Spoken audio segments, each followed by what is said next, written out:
ఈరోజు కథ పేరు నిర్ణయం. దీని రచయిత వచ్చేసి వలివేటి నాగచంద్రావతి గారు. ఇక కథలోకి వెళ్దాం. వీధి తలుపు ఊరగా తీసి మొహం బయట పెట్టి అటూ ఇటూ తేరిపారా చూసి అనుమానాస్పదంగా ఎవరూ లేరని నిర్ధారించుకున్నాక తలుపు మూసి గడియ పెట్టింది సావిత్రమ్మ. పడగ్గదిలోకి వెళ్ళి ఆ తలుపు కూడా మూసి చెక్క బీరువా తెరిచింది.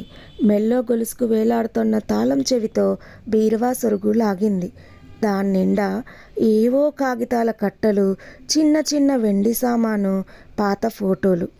వాటి మధ్యన ఓ పాతకాలం చాక్లెట్ల డబ్బా. ఆ డబ్బాని అపురూపంగా బయటకు తీసింది సావిత్రమ్మ. మంచం మీద కూర్చొని డబ్బా మూత తీసి పరుపు మీద బోర్లించింది. గలగలలాడుతూ నాణాలు, పిలపిలలాడుతూ నోట్లు పక్క మీదికి దొర్లాయి. చెయ్యొక్కసారి పమిట కొంగుకి బాగా తుడుచుకొని ఆ సొమ్ము లెక్క పెట్టడం మొదలుపెట్టింది సావిత్రమ్మ. ముందు నాణాలు, తర్వాత నోట్లు. మొత్తం 42,400. సావిత్రమ్మ కళ్ళు సంతృప్తిగా విప్పారాయి. ఇంత డబ్బు ఒకేసారి చేతిలో పెడితే మెప్పుగా వెలిగిపోయే కోడలి మొహం ఊహించి చాలా సంతోషం అనిపించింది సావిత్రమ్మకి. నా పిల్లలకి నేనుండగా తక్కువ కానిస్తానా అనుకుంది ఒకంత గర్వంగా. అదే సావిత్రమ్మ లక్ష్యం, పంతం. ఆ ఇంట్లో 2 మగపిల్లల తర్వాత కాస్త ఎడంగా పుట్టిన ఆడపిల్ల సావిత్రి. మధ్యతరగతి కుటుంబమే అయినా ఆడపిల్ల, అందున చిట్ట చివరి సంతానం అవటం వల్ల సావిత్రిని అల్లారు ముద్దుగా చూసేవారు ఇంటిల్లిపాది. ఆ అమ్మాయి నోటి వెంట మాట రావడం ఆలస్యం. తీర్చేదాకా అగ్గగ్గలాడిపోయేవారందరూ. ఆమెకు యుక్త వయసు వచ్చే వేళకు విధి వక్రించింది. కొన్ని నెలల తేడాతో తల్లి తండ్రి కాలం చేశారు. అప్పట్నుంచి సావిత్రి అదృష్టం తిరగబడింది. ఇంటి పెత్తనం వదినల చేతికొచ్చింది. అసలే అత్తగారు ఇప్పటిదాకా ఆడబడుచుకి యువరాణిలా హోదా ఇస్తున్నందుకు గుర్రు వాళ్ళకి. ఇప్పుడు ఆ అత్తగారు లేకపాయే. ఇక చెప్పేదేముంది? వాళ్ళు చూపించే మత్సరం, అణిసివేత సహించలేక అన్నగారులతో చెప్పుకున్నా ఫలితం లేక పెంకితనంగా తయారైంది. ప్రతిదానికి పంతం, గొడవ. రోజూ ఇంట్లో యుద్ధమే. ఇంటిలో నా పోరు ఇంతింత కాదయా అని ఆ అల్లరి ఆగం భరించలేక తొందరగా పెళ్లి చేసి పంపించేయాలనే నిర్ణయానికి వచ్చారు అన్నగారులు. ఈ ఇంటి నుంచి విడుదలవటమే మేలనుకుంది సావిత్రి కూడా. అన్నగారులు తెచ్చిన సంబంధాలలో పేరుకు తగ్గట్టు అందగాడైన సుందరమూర్తిని వరుడుగా ఎన్నుకుంది సావిత్రి.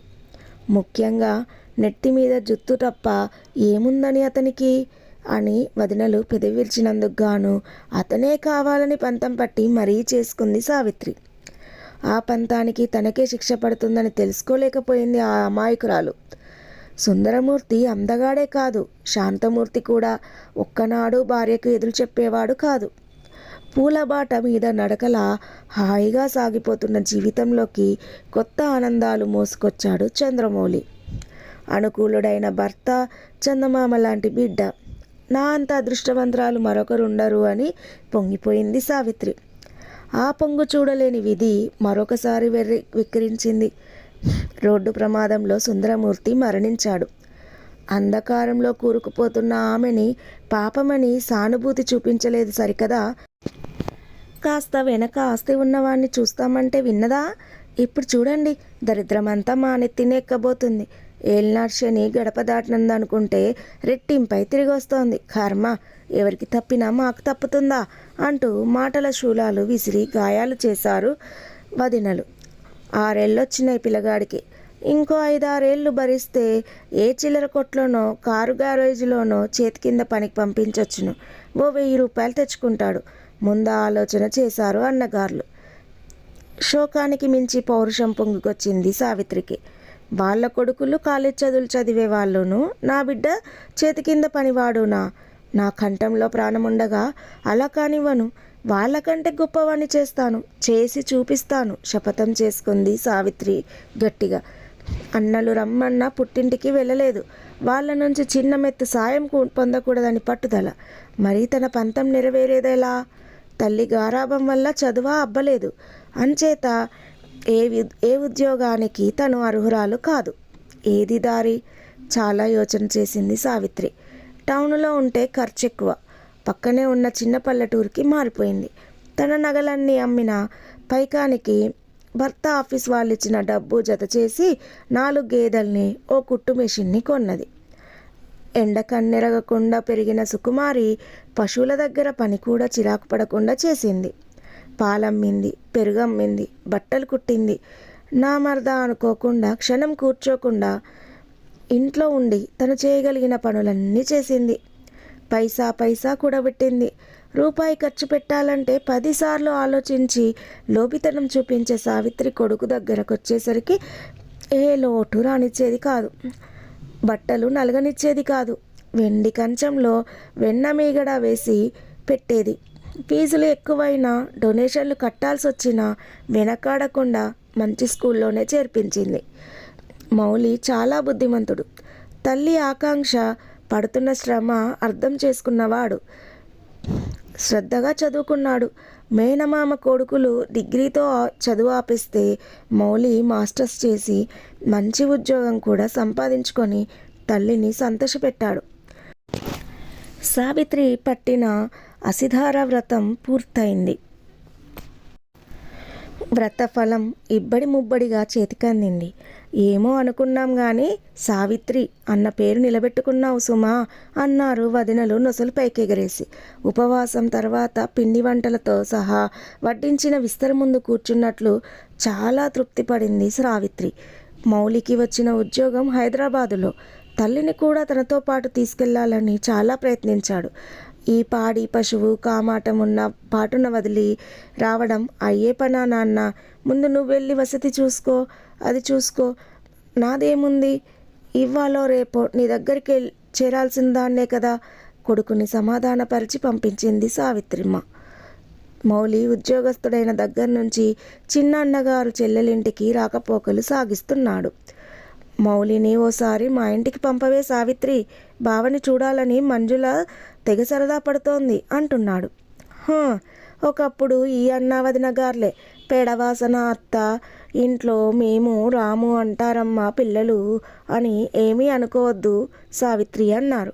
ఇప్పుడు పిల్లనిస్తామని వస్తున్నారు నిరసనగా అనుకుంది సావిత్రి. ఎందుకైనా మంచిదని మౌలి అభిప్రాయం కూడా అడిగింది. తన పెళ్లి విషయం పూర్తిగా తల్లికే వదిలేసి అంతా నీ ఇష్టమమ్మా అన్నాడు మౌలి. ఇక ఆలస్యం చేయలేదు సావిత్రి. ఎప్పటి నుంచో ఆమె దృష్టి సుప్రియ మీద ఉంది. తన చిన్ననాటి స్నేహితురాలు దమయంతి కూతురు సుప్రియ. విధి తనని చూసి వెక్కిరించినప్పుడు కొందరిలా తగిన శాస్తి జరిగిందనుకోక తనని ఓదార్చడానికి వచ్చింది దమయంతి. కన్నీళ్లు పెట్టుకుంది. తను కోలుకొని ముందడుగు వేయటానికి ధైర్యం చెప్పింది.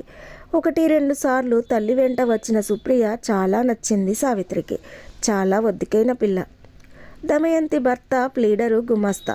ఒకరి తర్వాత ఒకరు 3 ఆడపిల్లలు వాళ్ళకి.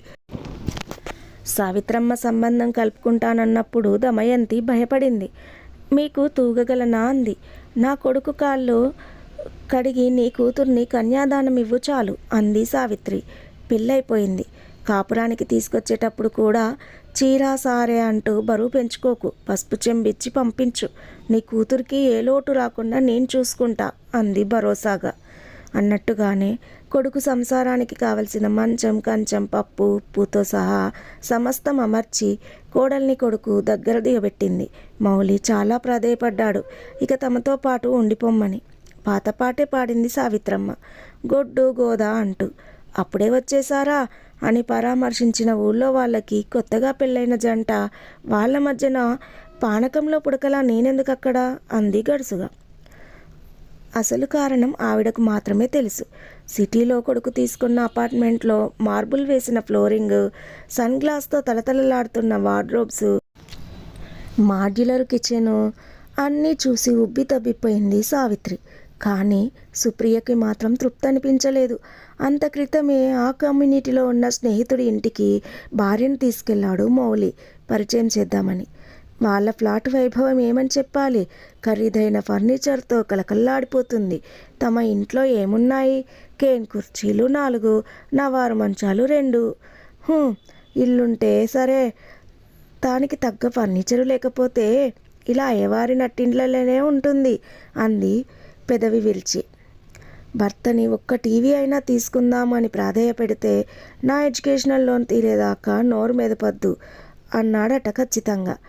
వేలబడిపోయిన కోడలి మొహం చూడగానే నీ కూతురికి ఏ లోటు రానివ్వను అని స్నేహితురాలకిచ్చిన మాట గుర్తుకొచ్చింది సావిత్రమ్మకి. బాధపడకే అమ్మాయి, ఒక్కొక్కటిగా నీ కొనిపెడతాగా అంది. అలా అభయమిచ్చాక ఇంకా అక్కడే ఉండి తిని కూర్చుంటే ఎలా? తిరిగి రావడం ఏమిటి? పనిలోకి దిగిపోయింది. ఈసారి రెట్టింపు కార్యదీక్షతో మౌలి ఉద్యోగస్తుడయ్యాక బలవంతాన గేదెల్ని అమ్మించేశాడు. మిగతా పని చేయడానికి కూడా పాలేరుని కుదిరిచ్చాడు. ఊరికి వచ్చి రాగానే సావిత్రమ్మ చేసిన మొదటి పని తల్లి జ్ఞాపకార్థం అమ్మకుండా ఉంచుకున్న ఒకే ఒక్క గొలుసుని తెగనమ్మి చంటి పిల్లలున్న ఇళ్లల్లో ఆవు పాల గిరాకీ ఎక్కువగా ఉందన్నది ఒక ఆవుని ఇంకో గేదెని కొనేసింది. పాలేర్ని కాస్త మాన్పించేసింది. కంటి చూపుకి కాస్త ఇబ్బందిగా ఉంటుందని మూలన పెట్టిన కుట్టు మిషను దుమ్ము దులిపి సమయం దొరికితే చాలు టకటకమనిపించేస్తోంది. ఊళ్ళో ఇదివరకు సావిత్రమ్మ జాగ్రత్త మనిషి అని మాత్రమే అనుకునేవాళ్ళు. ఇప్పుడైతే ఎంత పిసినారో, ఎంగిల్ చేతితో కాకిని తోలట్లా అని చెవులు కొరుకుంటున్నారు. అనుకోరా మరి, వెన్న తీసిన మజ్జిగని, పెరట్లో కాసిన పువ్వుని కాయని ఇదివరలో బీదా బిక్కి అడిగిన వాళ్ళకి ఇచ్చేస్తుండేది. ఇప్పుడు ప్రతిదానికి ఖరీదు కట్టే తీరుతోంది. అలా 6 నెలలు గీసి పోగేసిన కష్టం ఈ 42,000. రాజ్యాలు జయించినంత విజయ గర్వంతో కొడుకు ఇంటి గుమ్మంలో అడుగుపెట్టి పొంగిపోతున్న పాల మీద నీళ్లు చల్లినట్లు చల్లారిపోయింది సావిత్రమ్మ. ముందు హాల్లో సోఫా సెట్, గోడకి పెద్ద టీవీ సెట్, పూసల పరద, వెనక తలతలలాడుతున్న గ్లాస్ టాప్ డైనింగ్ టేబుల్. ఇది తన కొడుకు ఇల్లేనా? రండి రండి అత్తయ్య, సుప్రియ ఆప్యాయంగా లోపలికి ఆహ్వానించేదాకా అలాగే నిలబడిపోయింది సావిత్రమ్మ. హాల్లోనే కాదు, అన్ని గదుల్లోనూ కొత్త వస్తువులు వచ్చి చేరాయి. మిక్సీ, ఫ్రిడ్జ్, వాషింగ్ మిషన్, పడగదిలో ఊరంతా మంచం, డన్లప్ పరుపు. ఇవన్నీ ఒక్కసారిగా ఎలా? ఏం చేయమంటావమ్మా, ఇవన్నీ ఇంటికి వచ్చేదాకా నీ కోడలు నన్ను నిద్రపోనివ్వలేదనుకో మురిపంగా భార్యకేసి చూస్తూ చెప్పాడు మౌలి. మరి లోను? అడగకుండానే ఆ ప్రశ్నకి జవాబిచ్చేశాడు మౌలి. ఇక్కడ కొన్ని పెద్ద పెద్ద షోరూముల్లో 0% ఇంట్రెస్ట్కి మనకు కావలసిన వస్తువులు ముందే ఇచ్చేస్తారు. నెల కొద్ది మొత్తంలో తీర్చుకునేలాగా. లోను కూడా కట్టాల్సిన దానిలో సగమే కడుతున్నాను. పర్లేదు, కాస్త ఆలస్యం అవుతుంది అంతే. ఈలోగా ఇంక్రిమెంట్ వచ్చి శాలరీ పెరుగుతుంది, ప్రమోషన్ కూడా రావచ్చు. అప్పటికే ఇబ్బందే ఉండదు అని సంతోషించవలసిన సంగతే. కానీ ఏదో వెలతి సావిత్రమ్మకి. నేనింకా టీవీ సోఫాలు కొనిపెడదామని వచ్చాన్రా అబ్బాయి అంది సావిత్రమ్మ. ఆశాభంగం తాలూకు ఛాయలు వద్దనుకున్న తొంగి చూశాయి ఆవిడ స్వరంలో. తల్లి మాటలు వినిపించినట్టే, అమ్మా నీ చేతులు చూడు ఎంత గరుకు బారిపోయాయో. రాత్రి భోజనాలు అయ్యాక టీవీ ముందు పెద్ద సోఫాలో కూర్చున్న తల్లి ఒడలో తలపెట్టి పడుకొని ఆమె చేతులు 2 చెంపల కానించుకున్నాడు మౌలి. నవ్వింది సావిత్రమ్మ. ఇంకా చాలమ్మా, నీ శక్తంతా కరగబట్టి నన్ను ఇంతవాణ్ణి చేశావు. నా కాళ్ళ మీద నిలబడగలిగిన ఇంకా నిన్ను పీల్చి పిప్పి చేయమంటూ నన్ను చిన్నబుచ్చకమ్మ. మౌలి కంఠంలో దుఃఖపు జీర. కొడుకు తల నిమురుతూ మరీ మాట్లాడలేదు సావిత్రమ్మ. కానీ మనసు నిండా నైరాశ్యం. ఓ మాటిలా వస్తారా అత్తయ్య? వంటిల్లు సర్దుతున్న సుప్రియ పిలుపు. ఆలోచనల నుంచి తేరుకొని కొడుకు తల దిండు మీదికి చేర్చి లేచింది సావిత్రమ్మ. ఈ ప్లేట్లు తుడిచిపెట్టరు? గ్లాజు ప్లేటు అత్తగారికి అందించి, ఆయన మాటలకి మీరు బాధపడకండి అత్తయ్య, మీ అబ్బాయిదంతా విడ్డూరం కానీ పిల్లలకి పెట్టుకోవాలని ఏ తల్లిదండ్రులకు ఉండదు. దానికో పరిధి కాలపరిమితి ఉంటాయా ఏం? అయినా ఆయన తీసుకోకపోతే ఏమిటి, నేను తీసుకుంటా సరేనా అంది బుజ్జగింపుగా. అప్పుడు గుర్తుకొచ్చాయి మధ్యాహ్నం కోడలి ముఖత విన్న మాటలు. ఆ కమ్యూనిటీలో ఉన్న లేడీస్ క్లబ్ యానివర్సరీ అంట. ఆ ఫంక్షన్ కోసం ఎదురు ప్లాట్ సిటీఓ గారి భార్య, పక్క ప్లాట్ ప్రొఫెసర్ గారి భార్య 25,000 పెట్టి బ్రహ్మాండమైన డిజైనర్ సారీస్ కొనుక్కున్నారంట. మీ అబ్బాయిని అడిగితే ఇదేం పెళ్ళా పండుగ, ఏం చక్క వెంకటగిరి జరీ చీర కట్టుకెళ్ళు, అందరికన్నా హుందాగా ఉంటావు అన్నారు. వాళ్ళ డిజైనర్ సారీల ముందు నా నేత చీర ఎంత నామర్దాగా ఉంటుందో చెప్పండి అంది. కోడలి గడుస్తనానికి విస్తుపోయింది సావిత్రమ్మ. అంటే తను చెమటోడ్చి తెచ్చిన 40,000 కోడలి చీరలకు ఖర్చు అవ్వబోతుందా? ఎందుకో ఇష్టంగా అనిపించలేదు. తాను పోటీ పడింది ఎందుకు? కొడుకుని పైకి తీసుకురావాలని, నలుగురితోనూ శబాష్ అనిపించుకోవాలని. ఇలా పొరుగువారితో సమానంగా చీరలు నగలు కావాలని కాదు. సుప్రియది ఆరోగ్యకరమైన పోటీ కాదు. తల్లిని జాగ్రత్తగా ఏసీ బోగి ఎక్కించి రైలు బయలుదేరడానికి ఇంకా టైం ఉందని తల్లి పక్కన వచ్చి కూర్చున్నాడు మౌలి. వీడ్కోలు ఎప్పుడూ బాధాకరమే. అమ్మ, నువ్వు ఇంకా కష్టపడడం నాకు ఇష్టం లేదు. ఆ లంబటాలన్నీ వదిలించుకొని తొందరగా నా దగ్గరికి వచ్చేయవు. కొడుకు గొంతులో ఆర్తికి కదిలిపోయి ప్రేమగా చూస్తూ తలుపింది సావిత్రమ్మ. రైలు కదిలింది. సావిత్రమ్మ తల్లో ఆలోచనల చెదల పుట్లలో కూడా కదిలింది. తననిప్పుడు వెనక్కి వెళ్ళి చేసేదేముంది? మళ్ళీ డబ్బు కూడబెట్టడానికా? ఎందుకు? తన కొడుక్కి అవసరం లేదు. కోడలి ఆడంబరాలకి తను ఇవ్వలేదు. అందుకే తీసుకెళ్లిన దాంట్లో 20,000 మాత్రమే తప్పనిసరి కోడలి చేతిలో పెట్టి వస్తుంది. పోనీ కొడుకు ప్రాధేయపడినట్లు వాళ్ళ దగ్గరికి చేరిపోయి కృష్ణారామ అనుకుంటూ కాలం వెళ్ళబుచ్చడమా? తనకింకా పని చేయగల వయసుంది, సత్తువా ఉంది. 20 సంవత్సరాలకు పైగా పనికి అలవాటైన శరీరము, మనసు అందుకు ఎదురు తిరుగుతున్నాయి. మరేం చేయడం? స్టేషన్లో బండి ఆగింది. గంట ఆలస్యంగా అప్పటికే మునిమాపు వేలైంది. సిటీ బస్ కోసం ఎదురు చూడకుండా షేర్ ఆటోలో పక్క ఊర్లో ఉన్న ఇంటికి చేరుకునేసరికి దీపాలు పెట్టేశారు. గేటు తెరిచి లోపలికి అడుగు పెడుతూ ఆగిపోయింది సావిత్రమ్మ. ఇంటి వరండాలో 5-6 చేపలు పరుచుకు పడుకోబోతున్నారు. ఎవరది? గద్దించింది. నేనమ్మా, తవిటమ్మని. వరండా మెట్లు దిగి వీధి లైటు వెలుతురులోకి వచ్చింది తవిటమ్మ. నువ్వా? అంది సావిత్రమ్మ గాబరా తీరి. నువ్వు ఎటూ లేవు కదా అని వరండాలో పిల్లలు మేము పడుకుంటున్నామమ్మా. తవిటమ్మ సంజాయిషి ఇస్తోంది, దబదబా పక్కలన్నీ పోగు పెట్టేస్తూ.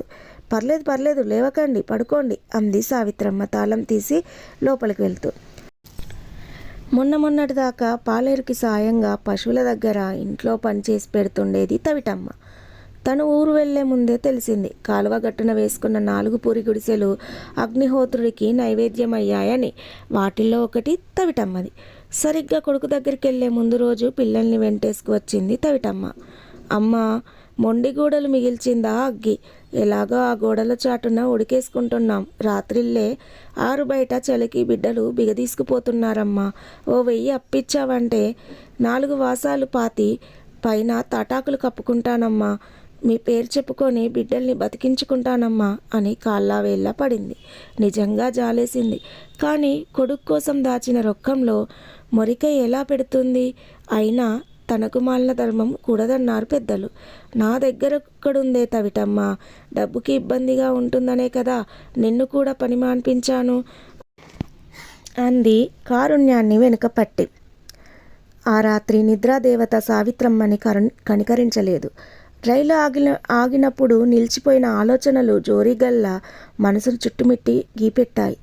ఈసారి సంపాదించింది తనే గాజులో గొలుసులో చేయించేసుకుంటేనో? అయ్యో రాత! నగల మీద వ్యామోహం 25 ఏళ్ల క్రితమే చచ్చిపోయింది. ఇప్పుడు లేచి రమ్మంటే వస్తుందా? అదా ఇదా ఏది అన్న గుంజాటన మూలంగా తెల్లవారుజాము దాకా మెసులుతూనే ఉంది సావిత్రమ్మ. అమ్మగారు! తవిటమ్మ కేకలతో మెలకు వచ్చింది సావిత్రమ్మకి. గోడకున్న వెంకన్న క్యాలెండర్కి దండం పెట్టుకుంటూ లేచి వీధి తలుపు తెరిచింది. వరండా కడిగి ముగ్గేశానమ్మా. వెళ్ళేటప్పుడు చెప్పిపోదామని పిలిచాను అంటోంది తవిటమ్మ. రాత్రి తనని చూడగానే కప్పుకున్న చింకి దుప్పట్లు పక్కకు తోసేసి భయంగా లేచిపోయి తల్లి చీర కుర్చీలు చుట్టుకుంటూ ముచ్చుకుపోతున్న దాని పిల్లలు చటుక్కున గుర్తుకొచ్చారెందుకో సావిత్రమ్మకి.